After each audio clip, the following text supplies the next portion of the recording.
Hi, welcome back to Crime with Hal. This is episode 5, and today's story is one of the most brutal yet awe-inspiring survival cases I've ever come across. Imagine this. You're 15.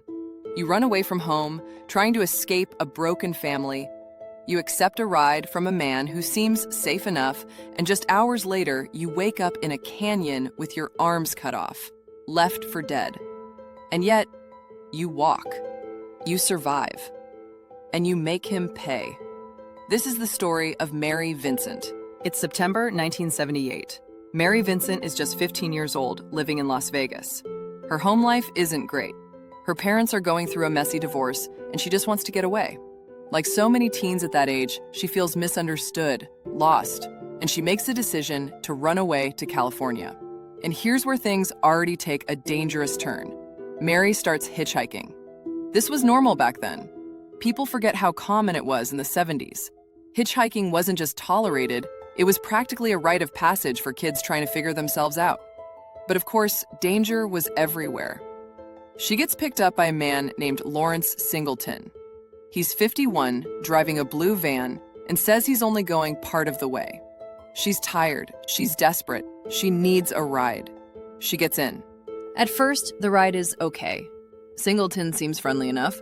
He offers her a soda, they chat, but then things start to feel off. He tells her he's a former merchant marine, talks a little too much, starts staring. She notices his eyes linger where they shouldn't. She gets nervous. When he stops the van under the pretense of needing to relieve himself, she decides to get out too, trying to put some space between them. And then he attacks her. He hits her over the head with a sledgehammer. What happens next is hard to say aloud and think that this is what Mary lived through. Over the course of the night, Singleton raped her multiple times, and then in the early hours of the morning, he does something that even seasoned investigators said shook them to their core. He cuts off both her forearms with a hatchet. He sawed off a child's arms, tossed her body off a 30-foot cliff, and left her there, naked, bleeding out with no arms, thinking she would die. But Mary Vincent didn't die. Somehow, and this is the part that gives me chills every time, she stuffed her bleeding arms into mud and dirt to stop the bleeding. She stood up, and she walked 3 miles in that condition, completely naked in the middle of nowhere, no arms, walking with every ounce of strength she had left. Eventually, she finds help. A couple driving down the road sees her. They wrapped her in towels and immediately rushes her to the hospital.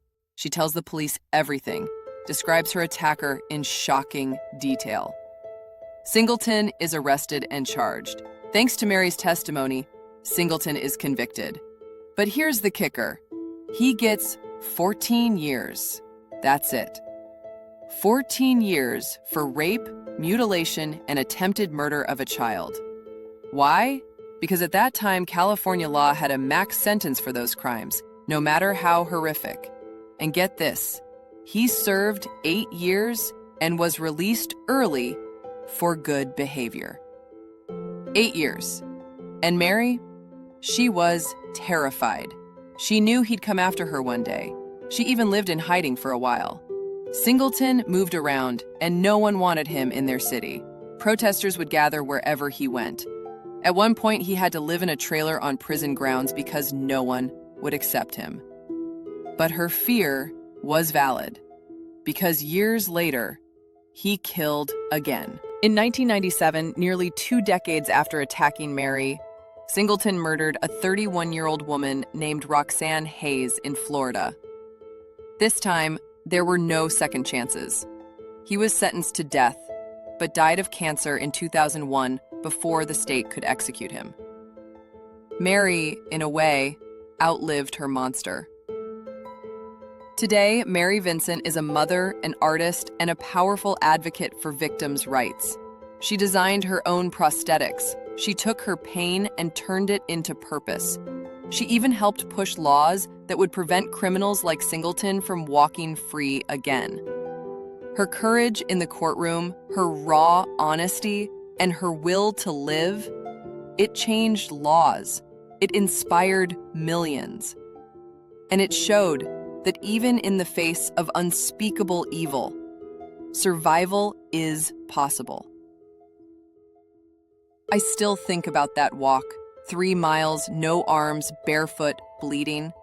That's not just survival, that's defiance. If you found this story powerful, share it with someone. Let Mary's story be heard. And if you want more real cases like this, no fluff, just the truth, subscribe to Crime with Hal. Until next time, stay curious and stay safe.